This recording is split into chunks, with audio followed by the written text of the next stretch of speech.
Boa noite. Estamos aqui há 4 semanas de um momento decisivo para o Rio de Janeiro. Há 4 anos atrás, o preconceito, o ódio, a desinformação, o fake news, esse conjunto levou o Rio de Janeiro a eleger o pior prefeito da sua história. Mas chega. É hora de ter coragem, de renovar a esperança para o Rio mudar essa maré de vez e a gente construir um projeto político com e para as pessoas que coloca a dignidade humana acima do lucro. E é por isso que eu estou recebendo aqui, nesse programa que está estreando hoje, 2 pessoas muito queridas para mim. Talíria Petroni, você conhece, deputada federal, minha conterrânea, minha amiga, e Tarcísio Mota, vereador, candidato à reeleição no Rio de Janeiro, também uma pessoa muito querida, muito especial, uma referência de vida para mim. Talíria, boa noite, uma saudação inicial para nós aqui, para todo mundo que está nos acompanhando. Saudade de você, minha amiga. Ei, boa noite. Saudade é pouco, que vontade de estar aí com vocês, de aglomerar, de abraçar, de sentir, de fazer política do jeito que a gente gosta de fazer, né? Momento difícil, talvez o mais difícil da história, em que as gerações vivas estão experimentando, né, pós-ditadura, mas também em momentos difíceis de avanço do autoritarismo, de retrocesso nos direitos, de política de ódio. É momento também de fortalecer a resistência, uma resistência que vem antes de muito tempo atrás, de muitas antes de nós, e que sem dúvida se concretiza no Tarcísio, no Henrique, na Renata, no Ibis, na construção coletiva que a gente tem no PSOL, como amplificador de lutas populares. Tá duro, mas vamos atravessar esse inverno, tenho esperança que a resistência vencerá. Obrigado, Tatá. Bom te ver, bom te ouvir. Espero que tudo isso passe para a gente se rever e também se abraçar. Tarcísio, querido, bom te rever depois de um bom tempo também, com os devidos cuidados e responsabilidade por conta da pandemia, mas admito a alegria de poder te ver assim um pouquinho de perto. Você é muito importante para mim, amigo. Um pouquinho de inveja aqui. Fique. É muito bom estar perto do Tarcísio. Boa noite, amigo. Uma saudação inicial para quem está acompanhando a gente. Boa noite, Henrique. Boa noite, Talíria. Boa noite a você que está nos assistindo aqui. Esse negócio de fazer campanha em tempo de pandemia, de fazer qualquer coisa em tempo de pandemia, dá essa angústia. Sim. Da gente não poder abraçar, não poder pegar, não poder fazer aquilo que a gente faz, porque a gente faz política com muito afeto. Sim. E acho que é importante aqui a gente estar nesse dia de hoje aqui, começando, estreando esse programa, com essa ideia, né? Para o Rio virar a maré. Isso. Nós vamos virar o jogo, nós vamos arrebentar e vamos virar a maré mesmo naquilo que a maré tem de potencialidade, a partir da nossa prefeita, da Renata, sim, a partir dessa chapa de vereadores, a partir dessa militância aguerrida dos movimentos sociais. Então, que bom poder estar aqui conversando com você, Henrique, com você, Talíria, com você que está em casa. Vamos ter uma boa conversa aqui hoje para a gente poder espalhar e para o Rio virar a maré. Vamos sim, estamos cheios de esperança e eu convido você a curtir, acompanhar nossas redes sociais do PSOL Carioca, para você conhecer um pouco das nossas propostas, saber como se inteirar do que a gente está fazendo. Lá você vai conhecer mais da Renata Souza, nossa candidata à prefeitura, nossos candidatos a vereador e a vereadora no Rio de Janeiro. Se você for lá, você vai ver a biografia, as pautas, as bandeiras de luta e as redes sociais dos nossos candidatos. Por isso, você pega aí a câmera do seu celular, sempre quis dizer isso para as pessoas, Tarcísio. Você pega a câmera do seu celular e mira no QR Code que está aparecendo, se Deus quiser, no canto direito da sua tela. Se você estiver assistindo pelo celular, você não vai conseguir, mas pelo chat da live você consegue sim, e você pode então acompanhar as nossas redes. E para o Rio virar a maré, é um programa que eu, Henrique Vieira, vou apresentar nas próximas 4 semanas. Então fica ligado, toda quinta-feira às 7h30 da noite, nós queremos chamar aqui você a votar 50 no dia 15 de novembro, Renata Souza, com a sua história de vida, luta coletiva, conhecer a nossa nominata de vereadores e vereadoras. É mais do que um voto, é voto, mas é construção coletiva, é cidadania, é sensibilidade humana, é vontade real, efetiva e afetiva de mudar a cidade do Rio de Janeiro. O site do PSOL Carioca, psolcarioca.com.br, psolcarioca.com.br. Deixe de acompanhar não e também conhecer nossos candidatos e candidatas a Câmara Municipal do Rio de Janeiro. Nesse primeiro momento do nosso programa de hoje, eu quero falar sobre essa política feita com ódio. Você percebeu aqui rapidamente uma troca de afeto, de carinho, de cumplicidade, de amizade entre Thalíria, Tarcísio e eu. Isso não é acaso. É porque fazemos política com afeto, fazemos política por e com amor, mas não tem sido isso que vem acontecendo, né, Tarcísio? A gente tem visto coisas muito tristes acontecerem. A própria Thalíria vem sofrendo sérias e graves ameaças. Nós perdemos nossa querida amiga Marielle Franco e muitas mentiras são contadas sobre a sua vida. Jean Willis renunciou ao seu mandato como deputado federal por causa de um clima de hostilidade e ameaças reais à sua vida. Não tem sido um momento fácil. E a Tereza Cristina, cantora, amiga nossa, fazendo lives incríveis do ponto de vista cultural, popular, pedagógico, teve as suas redes atacadas durante a live por essa lógica de vingança, de ódio, de violência. Tatá, minha amiga, por que as nossas bandeiras de luta e os nossos corpos geram tanto ódio? Por que o PSOL tem sido sistematicamente alvo de uma política de ódio, de violência? O que o PSOL representa nesse contexto tão duro e tão difícil do nosso país? Fala um pouquinho para nós, amiga. Olha, realmente o cenário no Brasil de violência política, de violência eleitoral, é um cenário muito grave, né? Ano passado, o estudo agora do Terra de Direitos, a gente teve o quê? Foram 14 tentativas de assassinato de pessoas que ocupam a política, se eu não me engano, 15 assassinatos efetivamente. Isso é parte de um quadro de fragilidade da democracia brasileira. É uma democracia que nunca se consolidou plenamente, nunca chegou nas favelas, nas periferias, de forma completa. Mas, infelizmente, nesse momento, a já frágil democracia retrocede a passos largos. E pensar o que o PSOL significa diante desse quadro é muito importante. Tanto para entender os ataques, as dores que não se fecham, que a gente experimenta, os perigos da luta, mas também para fortalecer as resistências que a gente está encampando coletivamente, sabe? Nesse momento de avanço do autoritarismo, de um retrocesso sem tamanho nos nossos direitos. O que significa o bolsonarismo, né? Senão você juntar saudade da ditadura, militarização da vida, com um corte de orçamento em educação, com desmonte da Previdência, e pensar esse cenário todo, a gente está falando de Bolsonaro a nível nacional, mas esse retrocesso todo se concretiza nas cidades, no cotidiano da vida, no cotidiano mesmo, da mulher que sai de casa e, quando sai, tem medo de, ao voltar para casa, receber notícia que seu filho foi executado pela bala do Estado. Esse mesmo filho que está aí desempregado, trabalhador informal, trabalhador de aplicativo, por exemplo, no momento de flexibilização trabalhista. Essa mesma mulher que não tem creche para colocar seu filho, que vai acessar o SUS, mas o tomógrafo está na igreja do prefeito. Parece besteira, mas o quadro na cidade, do cotidiano da vida, que as pessoas carregam nas costas, é parte desse quadro nacional. E o pessoal tem sido resistência a isso. Tem sido antítese desde do seu nascimento, um partido que se forja nas lutas e que se apresenta como antítese a esse quadro de autoritarismo e de desmonte dos direitos, sabe? Renata fala uma coisa que eu acho que tem muito a ver com aquilo que a gente está se esforçando para construir no nosso partido. A gente pensa onde a gente pisa, a partir de onde a gente pisa. E é disso que se trata. A gente enfrentar um sistema, o poder constituído, gera incômodo, gera tremor das elites pelo medo de perder poder. E aí eu preciso falar de uma questão que envolve a formação social brasileira, que é a questão do racismo, que é parte também de um corpo estranho.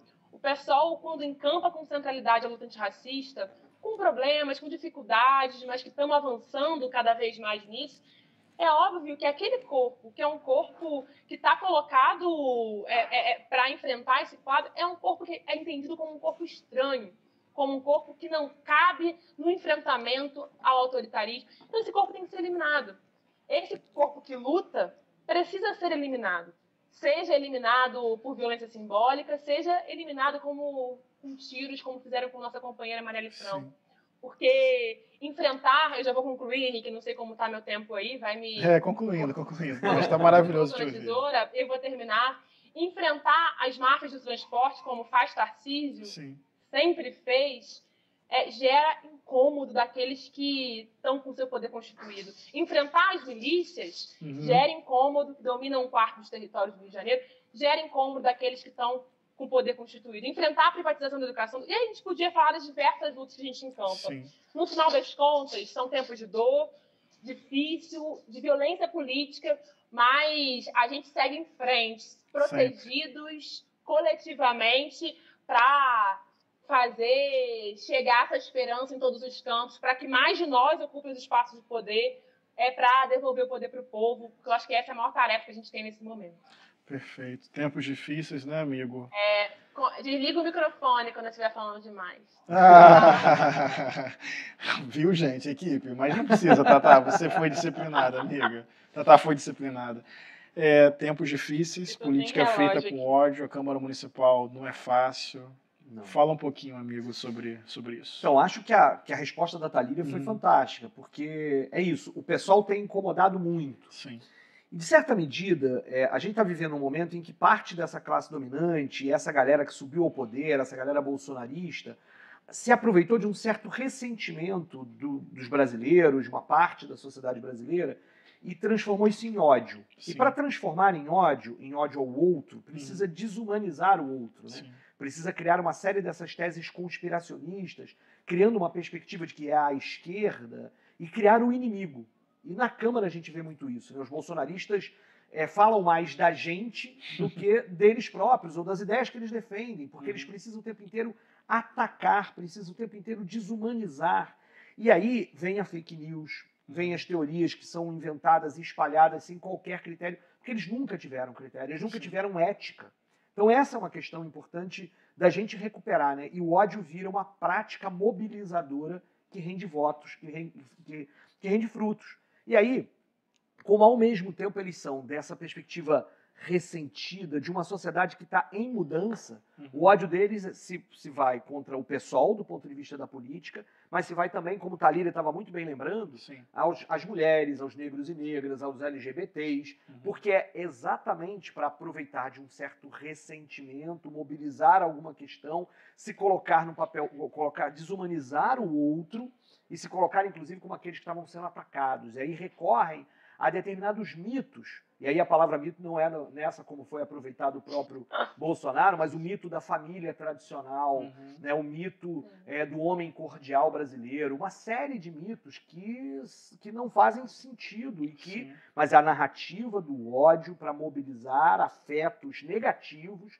e aí o pessoal vira inimigo, né, dessa galera toda, sem sombra de dúvida, e por isso nos perseguem, nos matam, nos ameaçam, porque isso mobiliza pessoas para fazerem isso. Não, inclusive, essa política de ódio gera desinformação, fake news e gera morte. O fim dessa lógica geralmente é um corpo abatido no chão, que é muito triste. E você falou sobre família. Defender família de verdade é defender moradia, educação, saneamento básico, acesso à água, defender família, combater o feminicídio, o preconceito. Isso, de fato, é defender a família, isso, de fato, é defender a vida das pessoas. Agora, a gente não pensa só o nosso país, a gente age no nosso país, na nossa cidade, entendendo que existem questões que são globais, que são continentais. Thalíria, queria que você falasse um pouquinho sobre o contexto latino-americano, refletindo no Brasil o que acabou de acontecer na Bolívia, porque o enfrentamento à lógica do ódio se dá no Rio, em Niterói, no Brasil, na América Latina e no mundo. Como você está vendo assim essa lógica da América Latina, o que você vê dessa vitória lá na Bolívia, como você está avaliando isso, amiga? Eu acho fundamental pensar o Brasil inserido no contexto latino-americano. Muito importante mesmo, assim, porque se a gente viu no último ciclo, governos mais progressistas em diferentes países da América Latina, né?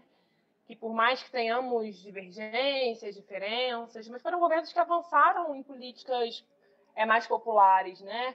Seja o Evo, o Mujica, o Lula aqui no Brasil, Chaves.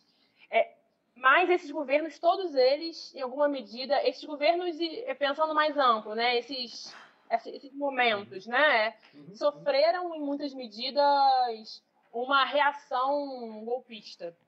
De golpes institucionais, de golpes violentos. Então, é um cenário grave não só no Brasil, né, de ascenso de setores golpistas, de ascenso de setores fundamentalistas, autoritários, mas, e aí eu acho que talvez é isso que deva nos inspirar nesse momento, não para no golpe que teoricamente nos derrotaria. Que bom que esses golpes não venceram em muitos dos lugares, né?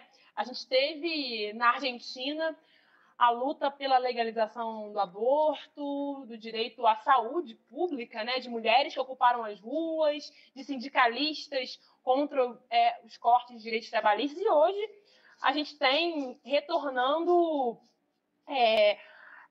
a volta de governos mais progressistas ao lado do povo. A Bolívia, a gente viu a prefeita que foi torturada, violentada, escrachada em praça pública por representantes da extrema-direita, ser eleita senadora. E falar sobre isso é falar do quanto mobilização popular é capaz de derrotar a política do ódio. É falar do quanto o povo na rua, um povo que sofre todos os dias diferentes violências, pode enfrentar, compreender que às vezes, inclusive, fez uma aposta errada, achando que estava apostando no novo, mas se viu dentro do mais velho, carcomido, que é o que representa Bolsonaro, é o que representa a Crivella no Rio de Janeiro. E eu não tenho dúvida que é um momento, para caminhar para terminar também, não sei se o olhar do Henrique conclua, eu estou sem relógio aqui. Um momento de lutas de classe em aberto. Está em aberto. E se está em aberto, é possível a gente focalizar e ampliar, sem instrumento, mandatos que sejam instrumentos, prefeituras que sejam instrumentos, para ampliar a luta popular e derrotar a extrema-direita, derrotar a política de ódio. Eu não tenho dúvida que é tempo de reagir. E a gente reage construindo um programa popular, construindo com o povo um programa popular. E o Rio de Janeiro pode ser para a virada que está em curso, para a gente enfrentar o autoritarismo, enfrentar a extrema-direita, povo na rua, a exemplo do que tem acontecido em nossos irmãos latino-americanos. Parece bobo, eu termino com uma coisa, uma frase. Frei Beto, que falou que vamos deixar o pessimismo, não é, Henrique? Você que me ensinou isso. Para dias melhores. E se está difícil, sejamos otimistas, não um otimismo bobo, sabe? Mas sejamos otimistas revolucionários. Vamos para a rua, usar restinho da eleição, não só para eleger gente de luta, mas para fazer desses instrumentos no espaço institucional, para ampliar mesmo o poder popular e derrubar a extrema-direita, derrubar o ódio e fazer valer o poder popular, o poder do povo, das gentes, da alegria, do amor, da liberdade. É isso aí. Ariano Suassuna dizia: o pessimista é um chato, o otimista é um bobo, eu prefiro ser mesmo um realista esperançoso. Eu, particularmente, sou discípulo de alguém que conheceu a cruz, mas insistiu na vida e falou em ressurreição. Então, tempos difíceis, Tarcísio, mas a Talíria falou coisas como povo na rua, mobilização popular, esperança sempre, vamos para cima. E aí, irmão? Pois é, eu acho que é muito maneiro estar aqui entre professores de história, né? Nós estamos em outros lugares das nossas vidas, mas somos aqui professores de história. E as pessoas às vezes têm no senso comum, acham que o professor de história é aquele que fica olhando para o passado, né? Mas a gente, ao olhar para o passado, o que nos move é pensar o futuro. Né? A gente olha, porque quando a gente aprende que as coisas mudam ou deixam de mudar pelo agir histórico, pelo agir dos homens e mulheres, dos seres humanos concretamente, isso é que nos dá a certeza de que o futuro está em aberto. Isso. E aí a vitória agora da esquerda na Bolívia nos faz lembrar que a roda da história segue girando.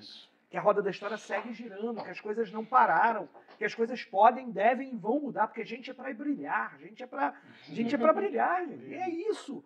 E no final das contas, eu sempre acho que assim, aquela frase, a gente está do lado certo da história, é meio complicado, porque eu fico pensando, mas o que é exatamente o lado certo da história?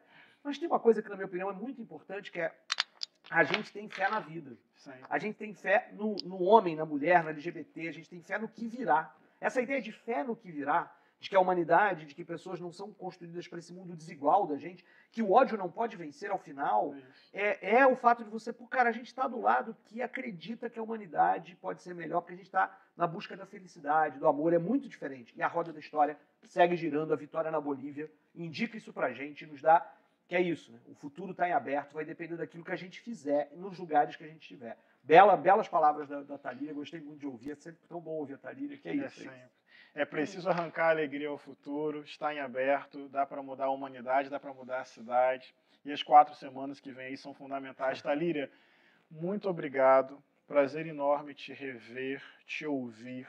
Você carrega o futuro, minha amiga, nos seus olhos, no seu corpo, na sua história de vida. Sei das suas lágrimas e a força das tuas lágrimas, a força da tua construção coletiva.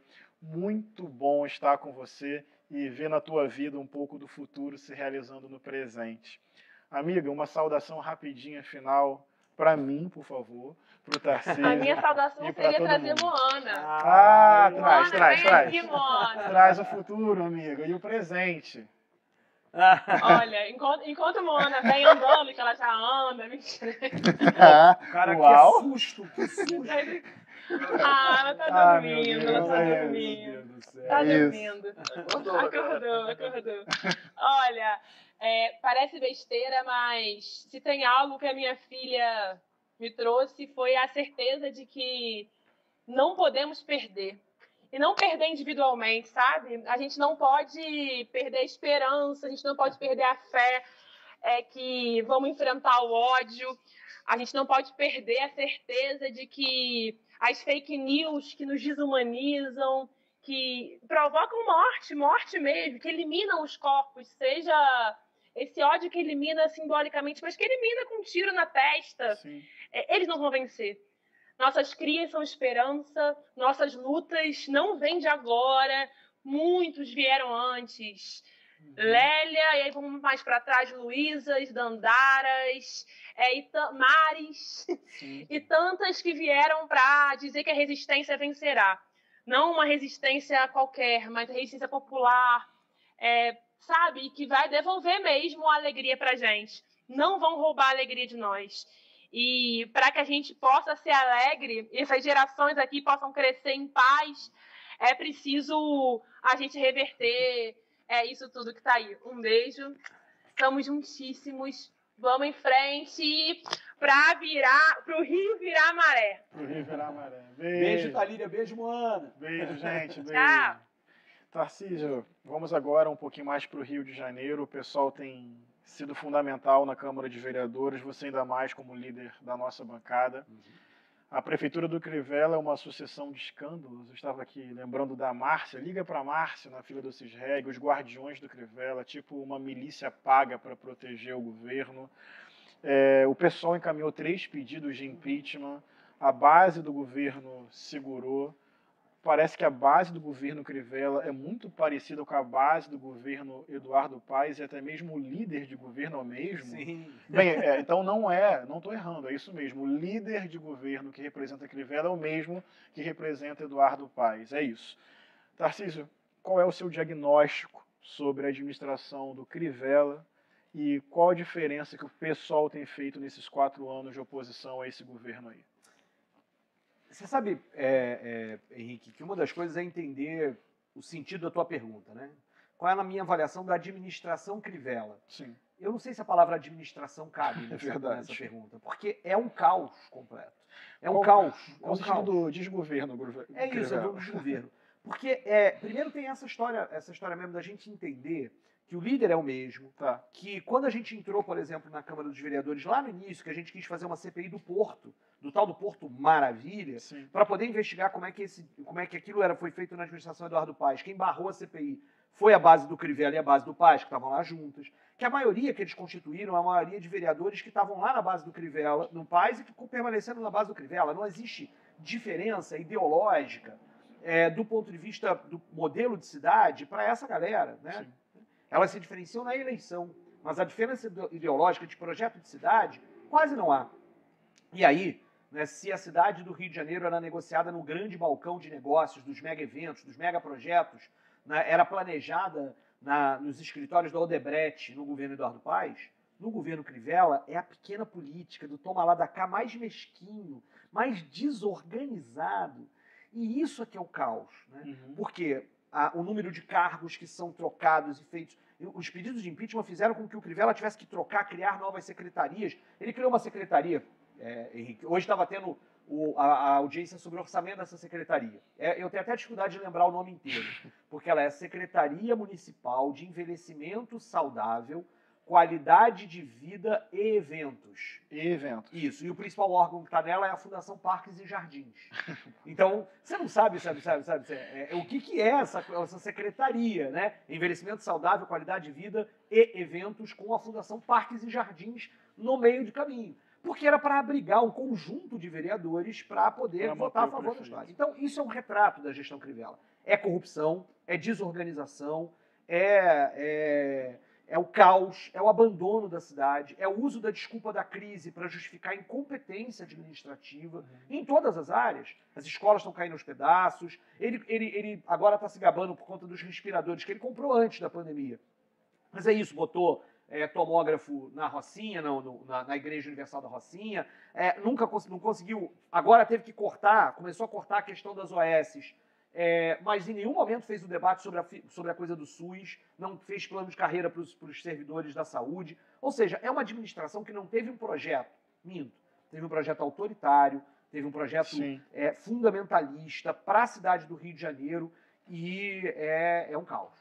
É isso, gente. Crivella cuida das pessoas próximas a ele e se esquece do povo do Rio de Janeiro.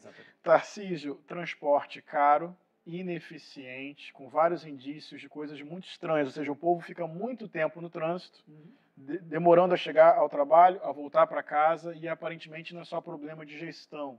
Alguém lucra com o sofrimento do povo. Teve CPI aí boicotada, né? E eu queria que você falasse um pouquinho sobre o que foi feito aí por nós, do pessoal, para enfrentar a máfia de transportes, e como é que essa lógica se movimentou para proteger os interesses de quem lucra em cima do sofrimento do povo carioca. Pois é, quem está nos assistindo há de lembrar, que lá em 2013, nós estávamos nas ruas em 2013, eu tenho muito orgulho de ter estado nas ruas em 2013, o estopim foi a questão do preço da passagem dos ônibus. E lá a gente tentava, inclusive, emplacar uma CPI dos ônibus com o Eliomar Coelho, hoje deputado estadual, né? Lá eles fizeram de tudo para fazer a CPI virar pizza, houve judicialização da CPI, etc. Aquela CPI acabou não dando em nada. Dessa vez, depois da operação Ponto Final, Cadeia Velha, que prendeu a galera da FETransport, era mais uma dessas operações em torno do Cabral, a gente na Câmara dos Vereadores propôs uma mesma CPI, né? Uma CPI dos ônibus, porque era o mesmo grupo empresarial e o mesmo grupo político. Pois não sabe, Henrique, que na hora que a gente conseguiu a 17ª assinatura para protocolar, eles correram para protocolar uma antes, para terem a presidência da CPI e controlarem a CPI. Impedir a investigação. Só que aí, né, a gente também não, vamos para dentro da CPI investigar com tudo que a gente tem, e aí a gente fez uma investigação séria pra caramba. A gente teve uma sorte, para você ter ideia, com o tipo de gente que a gente está lidando, né? O pessoal só tinha direito a uma suplência, então eu fui indicado para suplência. Mas um dos titulares, vereador, eu não vou dizer o nome dele aqui, terminou preso. Preso porque negociava laudos cadavéricos no IML de Campo Grande, propina para as pessoas liberarem os corpos dos seus parentes mais cedo. O nível de corrupção que a gente está falando. Não tem palavras. E aí, como ele não podia, eu virei titular da CPI. E aí nós fizemos um relatório enorme, em que, a partir da investigação dos documentos que a gente conseguiu ver aprovados. E esses documentos mostravam várias coisas. Essa agora, por exemplo, que o Eduardo Paes está tendo os bens bloqueados, tem a ver com a gratuidade dos transportes, que a gente provou que ela foi contra o que o contrato dizia, os empresários foram remunerados por ela. Eles ganhavam 2 vezes, porque eles consideraram as gratuidades para fazer a proposta comercial e o preço da passagem é mais alto porque tem gratuidade, E aí o Eduardo Paes tirou dinheiro da educação para custear as gratuidades. Eles ganhavam 2 vezes. Certo. E depois, quando o Ministério Público mandou parar, o Eduardo Paes embutiu no aumento da passagem em 2013, mais 20 centavos para ir para o bolso dos empresários. Os empresários não deixam a gente saber quanto custa o sistema, porque se a gente soubesse, nós poderíamos dizer para todo mundo que está nos assistindo que a passagem tem que ser mais barata. Tem que ser. É isso, porque a passagem poderia ser mais barata, ela só não é, porque Sim. o lucro segue indo para o bolso, para a carteira dessa máfia dos transportes. E aí, é muito curioso agora, né? O Paulo Pinheiro, meu querido amigo Paulo Pinheiro, costuma dizer isso, né? Quando o Crivella fala mal do Eduardo Paes fala mal do Crivella, os dois têm razão. Sim. Porque, na verdade, qual é a questão? Agora o Crivella está resolvendo criticar o Eduardo Paes. Sim. Mas ele próprio não fez nada. Continuou com a mesma história. Pergunta, teve auditoria? Teve transparência? Teve algum tipo... teve uma intervenção no BRT. Quando terminou a intervenção, fizemos a intervenção no BRT. O que aconteceu? Devolveu o BRT para os mesmos empresários sem mudar nada. Então, o Crivella também submeteu os interesses mafiosos dos mesmos empresários. A bancada do PSOL investigou, propôs leis. O Renato Cinco, né, da nossa bancada do PSOL, tem um projeto para mudar a forma como se faz a licitação de ônibus, para tirar a raposa tomando conta do galinheiro como tal. Nós propusemos uma série de coisas, temos leis de investigação, proposta. Nossa CPI, para encerrar, porque o tempo é curto, nós fizemos 21 propostas. 21 propostas para mudar o sistema de transporte no Rio de Janeiro. Agora, a gente vai precisar do povo na rua para pressionar, para melhorar o sistema de ônibus no Rio. É isso. Amigo do Cabral, amigo do Bolsonaro, mais do mesmo, lucro acima da vida e o povo sofrendo.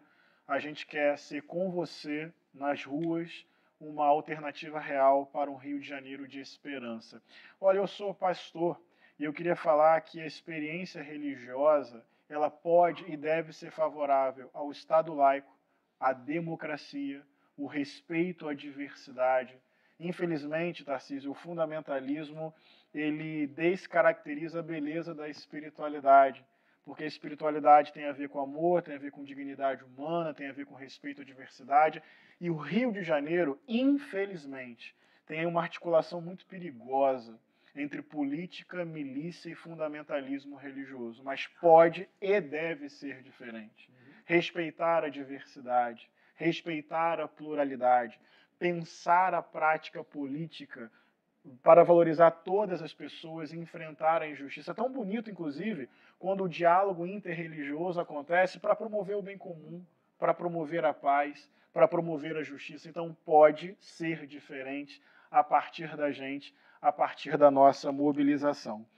Esse programa que você está assistindo, para o Rio Virar a Maré, nós vamos apresentar, Tarcísio, nas próximas semanas. O Tarcísio é o primeiro convidado, mas vai vir aqui Chico Alencar, vai vir aqui Mônica Benício, nossos deputados federais, o Glauber Braga, o David Miranda, a nossa candidata a prefeita, Renata Souza, vai estar com a gente junto com Marcelo Freixo. Portanto, curte lá o pessoal carioca no YouTube, chega junto com a gente, compartilha essa ideia, porque assim, a Thalíria falou isso muito bem, o Tarcísio reafirmou, a gente realmente acredita que coletivamente é possível mudar a realidade. E isso precisa acontecer também, não exclusivamente, mas também nesse processo eleitoral. Falamos do mundo, da América Latina, do Rio de Janeiro, mas, Tarcísio, eu acompanhei o seu mandato.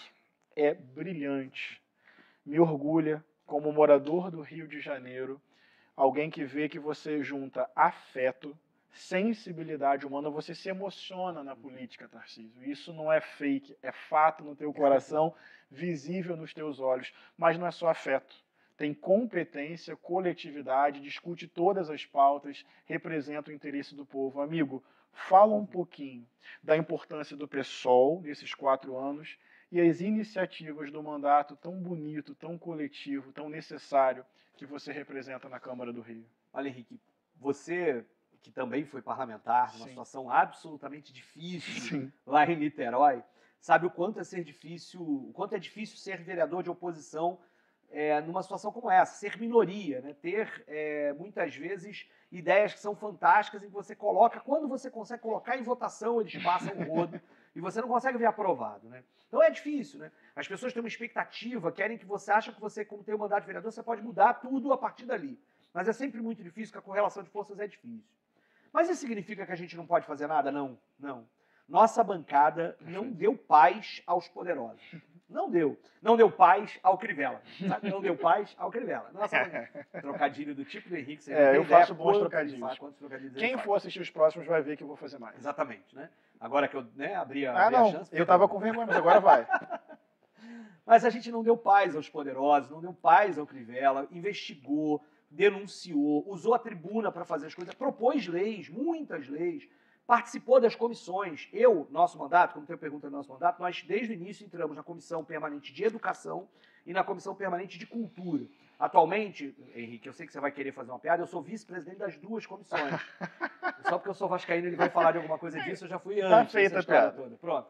Né? Eu sou vice-presidente das duas comissões. Nas comissões, a gente fez audiência pública no município inteiro, nas 10 coordenadorias regionais de educação. Fizemos uma série de iniciativas a partir da Comissão de Cultura, que sempre foi aberta à participação de todo mundo. Eu participei de 2 CPIs, na verdade 3. Uma CPI dos camarotes, que foi uma CPI, né, que não era iniciativa nossa, mas que a gente foi parte da investigação, inclusive, da relação da prefeitura com o carnaval.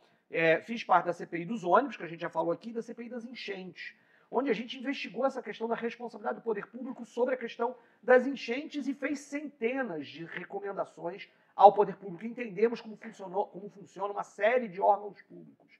A gente fez proposta para o IPTU, que é o Crivella, apesar de na campanha mentir para as pessoas, dizendo que era o Freixo que ia aumentar o IPTU. O que ele faz logo no início? Aumenta o IPTU. E nós que dizíamos que era possível mudar a forma e a lógica de cobrança do IPTU, cobrando mais do que tem mais e menos do que tem menos, né? E perdemos, porque aí ele disse, tá vendo, você vai aumentar imposto. O Crivella fez sem essa lógica. O custo do imposto caiu todo sobre a classe média na cidade do Rio de Janeiro. Tornou a cidade ainda mais cara. Renata agora está recuperando, inclusive, algo que a gente estudou muito na época do IPTU, para dizer, olha, os imóveis com valor de mais de 2, 3 milhões de reais, no lugar de pagar 1% de IPTU, que é a alíquota, pode pagar 1,1, 1,2, 1,3. E os imóveis com menos de 2 milhões podem pagar 0,9, 0,8, 0,7. Hoje não, todo mundo paga 1%. Injusto. A gente fez isso o tempo inteiro, debateu orçamento, abriu a Câmara dos Vereadores. E isso, para nós, é a questão de que é um mandato que a gente discutiu tudo sobre a cidade do Rio de Janeiro. Hoje, há pouquíssimos assuntos na cidade do Rio de Janeiro que passam pela Câmara dos Vereadores que eu não tenha, pelo menos, estudado um pouco para poder defender os interesses dos trabalhadores, dos mais pobres, do cidadão carioca. Eu tenho muito orgulho dos 4 anos de mandato e quero muito continuar. Quero muito, muito, muito. E aí se você gostou também, é 50, 1, 2, 3. Tem que dizer o número também. É mais importante agora, o 50, 1, 2, 3. Mas vai lá. Nós também temos esse orgulho de ter a sua presença lá, com afeto, com qualidade, construção coletiva, sensibilidade popular. Você é um espinho para quem quer explorar o povo carioca e uma boa notícia para o povo trabalhador e pobre da nossa cidade. A gente está aqui fazendo uma denúncia de um modelo de cidade mercadoria, mas a gente não só faz a denúncia, a gente constrói coletivamente, a partir das ruas, o anúncio. Então a gente denuncia, por um lado, um modelo e anuncia, por outro lado, um modelo construído a partir do povo. Nessa lógica da anunciação. Tarcísio, quais as propostas, assim, pensando nos eixos centrais, saúde, educação, moradia, transporte, eu sei que o tempo é curto, né, não dá para falar sobre tudo, mas é importante que as pessoas saibam que, além das críticas, nós temos proposições que são construídas com pesquisa, com estudo e, sobretudo, escutando quem vive a cidade. Queria que você falasse, assim, em linhas gerais, as propostas que a gente carrega para construir um Rio de esperança, que nas proporcionais a gente vem verbalizando e que a Renata Souza vem vocalizando na disputa geral da cidade. Olha, Henrique, como eu disse, cara, é isso. A gente tem proposta para uma série de dimensões da vida humana aqui na cidade do Rio de Janeiro, de políticas públicas, de princípios que devem nortear a nossa intervenção. Tem uma coisa que eu acho absolutamente decisiva nesse momento que a gente vai viver do pós-pandemia. A gente ainda não está vivendo pós-pandemia, mas vai viver esse pós-pandemia. A gente está nesse momento ainda de uma continuidade da pandemia, sem a questão da vacina, por exemplo. Sim. A questão de ter escolas dignas, escolas com estruturas condizentes com as necessidades que as nossas crianças, jovens e adultos, nós temos educação de jovens e adultos, Sim, do Rio de Janeiro precisam, é decisiva. E aí, tem uma proposta que a gente precisa ter um plano emergencial de reforma das escolas, muito fortemente organizado, planejado. Para isso, por exemplo, O Rio de Janeiro poderia até recorrer a linhas de financiamento de BNDES, Caixa Econômica, com dinheiro público.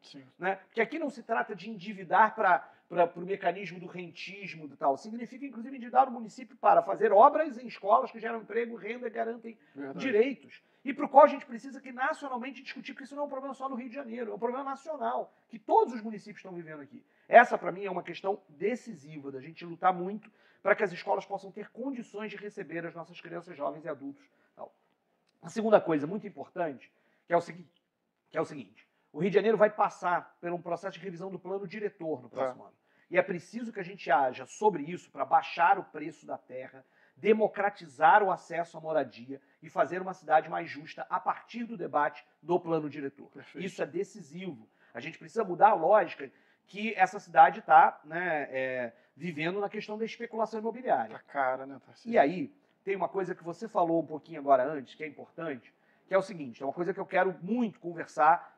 Talíria, que eu vi aqui, vou falar com ela, já falei com o Marcelo, já falei com o Glauber, já falei com Mônica Francisco, já falei com Renata, já falei com Eliomar, falei com o Ibis, agora estava conversando com ele. A gente precisa organizar para ano que vem, apresentar nacionalmente nas 3 casas legislativas um plano de enfrentamento às milícias. Perfeito. Porque existem medidas federais, existem medidas estaduais, existem medidas municipais para enfrentar as milícias.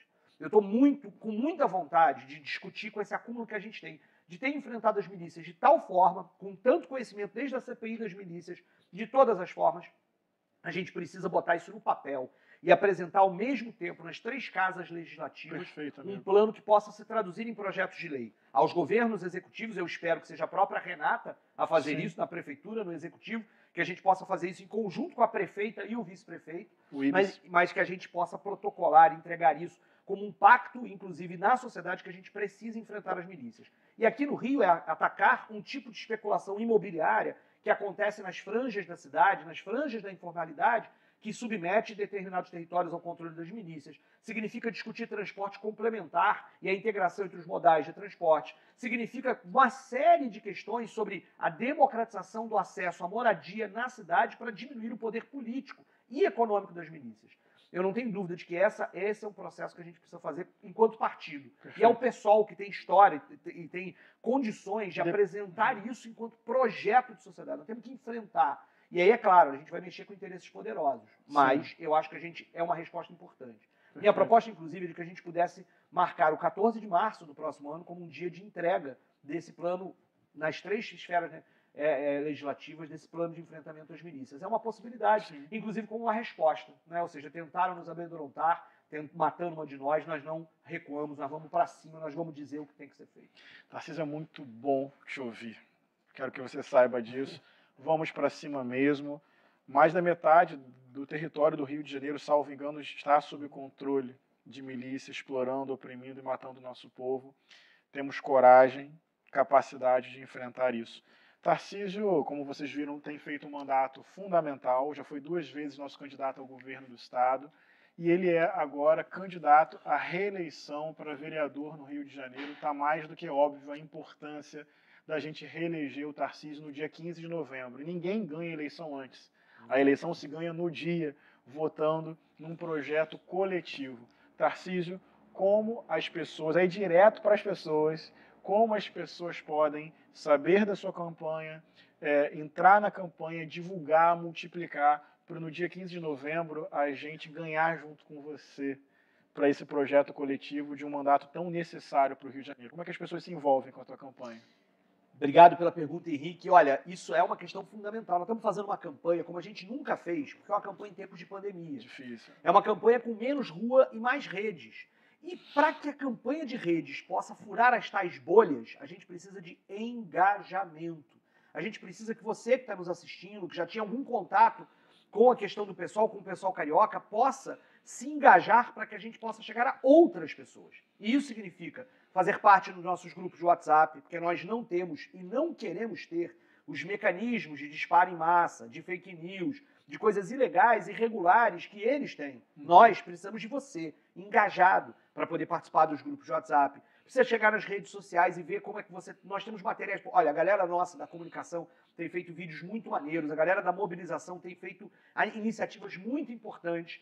Entra nas nossas redes sociais, curte as páginas, tem uma iniciativa da mobilização ótima, que é o delivery de material. Levar material até a sua casa para você poder espalhar para os seus amigos, para os seus vizinhos. E aí não é explorando o entregador do iFood, não, gente. É tranquilo, é com direito para a galera dos entregadores, etc. A gente faz isso para levar até a sua casa isso. A gente está fazendo as plenárias. Essa semana vai ter uma plenária de educação. Então vai ter, a galera vai colocar aí nos comentários os links para os formulários. Formulário é um negócio burocrata, né? Mas na época não tem jeito. A Justiça Eleitoral, inclusive, pede isso, que você, ao entrar num grupo de Zap, esteja autorizando entrar nesse grupo de Zap, etc. Por isso a gente precisa disso. E a gente faz isso com toda a ética e seriedade. Engajamento, para a gente espalhar, chegar nas margens, chegar nos outros lugares possíveis. Né? E por isso é muito importante que você participe, entrando nas redes sociais. E a gente tem ido para a rua, aos poucos, mas tem ido. A gente segue lá a agenda, onde tem as banquinhas e que você pode pegar material também, etc. Se você tiver carro e quiser botar o adesivo, temos que dar visibilidade à campanha. Ninguém ganha a campanha de véspera. A gente precisa muito do seu engajamento, do seu voto, para chegar grande lá na Câmara dos Vereadores, para fazer a melhor bancada do mundo, para sustentar o governo da Renata Souza e do Ibis, porque a gente vai precisar de muito da sua ajuda, do seu engajamento, para fazer uma cidade diferente, e o futuro tem que ser agora. É isso, gente. É no dia 15 de novembro que se decide. É importante, 5123. E eu acredito que, inclusive, para fortalecer o conjunto do pessoal na Câmara, tão fundamental a gente colocar o Tarcísio lá com uma votação histórica. E olha, gente, saiu uma pesquisa agora há pouco, a Renata está crescendo nas pesquisas e a maior parte das pessoas não sabe em quem votar ainda. O que isso significa? Está muito aberto. Se a gente se mobiliza, se a gente engaja, e a gente sabe que as condições de disputa não são favoráveis, tanto pela pandemia quanto pela desigualdade do sistema político-econômico, mas na raça, na garra, no brilho nos olhos, na militância, a gente está crescendo, Tarcísio. E dá para crescer mais. Eu quero convidar você a acreditar. A gente não perde por antecedência jamais. A gente aqui, como disse a Thalíria, nossos passos vêm de longe. Renata está crescendo, Tarcísio, junto com o Ibis. A última pesquisa saiu agora. Qual a importância dessas 4 semanas para a gente fazer a Renata crescer ainda mais? Renata e Ibis. Qual a importância dessa candidatura para a classe trabalhadora, para os pobres da nossa cidade, para o Rio de Janeiro? Olha, Henrique, eu quero primeiro dizer uma coisa, as pessoas vão lembrar. Há 2 anos atrás, eu era candidato a governador. Sim. 4 semanas antes da eleição, as pesquisas me davam 2%, 3%. Né? A Renata está com 5% agora numa eleição muito mais difícil do que a minha. Sim. E eu já tinha sido candidato a governador antes. E aí, o que aconteceu? Chegou na hora de abrir as urnas, eu era 3º colocado. Foi o Witzel, o Paes e eu. Né? Só que eu não só era eu, éramos nós. Era gente. E a gente não desistiu, a gente correu atrás, acreditou, foi junto, brilho nos olhos. Isso, irmão. Vamos embora. A Renata tá que tá, rapaz. E olha, tá afiada, tá ficando cada vez melhor. E a gente vai junto, porque é isso, a gente tem projeto de cidade. A gente tem projeto de sociedade, do qual a gente não abre mão. Um acúmulo nessa cidade. Quem nunca teve no palco do Cabral? Nós enfrentamos o Cabral desde o início. Quem enfrentou as milícias desde o início? A máfia dos transportes. A máfia dos transportes desde o início. Nós temos problemas, é claro que o pessoal tem problemas. É claro que a gente precisa fazer muita coisa diferente. Mas eu quero reivindicar aqui algo que a gente tem dado à vida, para a vida das pessoas do Rio de Janeiro ser diferente. E isso tem sido feito. Sabe o que eu disse para a Renata no debate da televisão, único que teve até aqui? Sim. Antes dela entrar lá, eu falei assim, Renata, uma coisa que você precisa lembrar. Você é talvez a única candidata que vai acreditar, que você acredita em tudo que você vai falar. Que você não vai falar aquilo que o eleitor quer ouvir. Você vai falar aquilo que você de fato quer realizar. E isso é uma diferença para nós muito grande. Porque de fato a gente acredita no que a gente está apresentando. A gente não está modulando o discurso para ganhar voto. A gente não está escondendo alguma coisa. A gente está indo enfrentar pedagogicamente o que a gente acredita. E isso é inestimável num momento como esse. As pessoas votaram em 2018, na minha opinião, uma parcela importante, votaram numa tentativa de ruptura do sistema e acabaram elegendo gente que faz parte desse sistema há muito tempo. A ruptura com o sistema está quem sempre enfrentou o sistema. Quem não se rendeu nem se vendeu está no PSOL. É aí que a gente vai construir uma cidade muito menos desigual, uma cidade de direitos, uma cidade onde as políticas públicas sejam pensadas em quem trabalha, para quem vive do próprio trabalho. E essa candidatura é a da Renata, é a candidatura dos 50, é a candidatura do PSOL. É isso aí, a gente está acabando, não acabou, fica um pouquinho mais com a gente. Esse programa para o Rio virar a maré e está virando. A gente ainda vai ter nas próximas semanas e eu queria convidar você a compartilhar isso. E mira aí a câmera do seu celular, é tão legal falar isso, Tarcísio. Mire a câmera do seu celular para o QR Code que aparece no canto direito da sua tela e você pode seguir o Pessoal Carioca e acompanhar a gente. É a pandemia, a gente tem responsabilidade com a vida das pessoas, com a saúde coletiva. Então a gente faz campanha com muita responsabilidade, com muito cuidado e as redes são muito importantes. Então, segue a gente, procura conhecer as nossas propostas para a gente multiplicar isso nas próximas semanas. Está em aberto, o Tarcísio colocou muito bem. É campanha, é eleição, mas a gente faz essa política porque, no limite, é o sentido da nossa vida. A gente coloca a vida na prática política para tornar a vida melhor para todas as pessoas, junto com as pessoas. Tarcísio, sua palavra final para quem está nos acompanhando. Estava com saudade de você e sinto que participamos de um projeto muito generoso, muito solidário, que realmente é feito com amor pela vida, pelas pessoas, pela humanidade, pela cidade. E temos um lado que vai se tecendo no fio da história, mas onde o povo grita por justiça, nosso grito e os nossos corpos estão juntos, né, amigo? Obrigado. Sua palavra final para quem está nos ouvindo. Olha, obrigado, Henrique. Obrigado aí a galera do Pessoal Carioca, que teve essa ideia fantástica desse projeto. Essa equipe linda que está aqui também. Essa equipe que trabalhou aqui com a gente toda, aqui, muito maneiro. Tá muito legal isso aqui. Vão ter mais 4, não, mais 3. Mais 3. Mais 3. Olha, assiste, compartilha.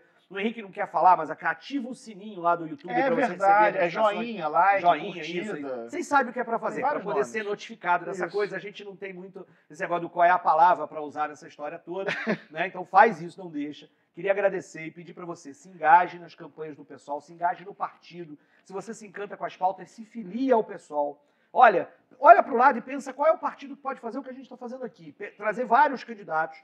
Falar, inclusive, uns dos outros, porque a gente está concorrendo entre nós, mas querendo que todo mundo seja eleito. Sim. A gente quer que a bancada cresça, a gente quer porque, para nós, eleição não é fim em si mesmo. Eleição é meio, é instrumento a partir do qual a gente constrói. É um dos instrumentos, porque a gente sabe que a mudança não vai vir dos palácios do poder, vai vir quando o povo tomar os palácios do poder. E a gente está aqui para poder fazer com que isso aconteça, dar um passinho a mais para que isso aconteça. E, sério, a gente faz isso porque a gente acredita mesmo que é assim que a gente vai conseguir mudar a realidade das pessoas. Eu sempre usei o só a luta muda a vida e continuo acreditando muito que é a luta que vai mudar a vida. A gente nessa campanha está usando essa ideia. O futuro tem que ser agora. Porque é essa ideia de que a gente precisa, se a gente quer um futuro diferente, a gente não quer voltar para essa sociedade desigual que nos trouxe a essa pandemia que escancarou a desigualdade. Se a gente quer que o futuro seja diferente, a gente tem que fazer algo agora, concreto agora. E o que tem agora para a gente fazer é muita luta social, muita coisa, e entre elas a eleição para a gente derrotar Bolsonaro, para a gente derrotar o bolsonarismo, para a gente derrotar o ódio e dizer que tudo pode ser diferente, que a gente pode mudar essa porra toda e fazer uma sociedade muito melhor. Que lindo, Tarcísio, que maravilhoso. A gente chora a dor do mundo porque a gente encontra na dor do mundo o nosso próprio mundo de dor. O grito do povo nos importa. O suor do pobre, do trabalhador, da trabalhadora nos importa. É por Marielle, é por Ágata, é por Marquinhos da Maré, é por quem acorda cedo e pega o trem na central do Brasil, é por quem está na rua querendo um teto, é pelas crianças que hoje não têm o que comer. É porque realmente o sofrimento do mundo nos faz sofrer, que a gente decidiu ousar transformar a realidade. E a gente queria convidar você a essa maré de compaixão, de generosidade, de sensibilidade humana. O lado de lá aposta nas armas. O lado de lá ri do sofrimento do povo. O lado de lá gosta mais de dinheiro do que de gente, mais de dogma do que dignidade humana. O lado de lá usa a fé para oprimir, para matar. A gente usa a fé na vida e na humanidade para construir com as pessoas uma cidade, uma sociedade diferente. A gente ama muito e às vezes a gente chora porque o mundo não é do jeito que a gente quer ainda, a cidade não é do jeito que a gente quer ainda, mas quem vai parar? quem carrega sonhos tão bonitos no coração? Ninguém. O presidente da República não vai nos parar. As milícias do Rio de Janeiro não vão nos parar. Os coronéis da fé não vão nos parar. Fuzis e balas não vão nos parar. Ameaças de morte não vão nos parar, porque a gente já deu a nossa vida pela causa da humanidade. Vai precisar de muito mais para frear quem sabe sonhar. Então vem com a gente trazer o futuro para o presente, transformar sonho em realidade, porque a gente é tipo semente. A gente cai na terra pequenininho, mas depois frutifica, cresce e muda tudo. No dia 15 de novembro, votar 50 é mais do que um voto, é uma declaração de que nós estamos vivos e vivas e que o futuro não vem dos palácios do poder, vem das marés da vida, do povo organizado, do pobre consciente, de quem acredita que pode e que será diferente. Bora pra cima, gente. Deixemos o pessimismo para outro tempo. Agora é hora de arrancar alegria ao futuro. Sabe por que eles nos perseguem? Porque a gente incomoda e só está começando a virada do jogo. Até quinta-feira que vem.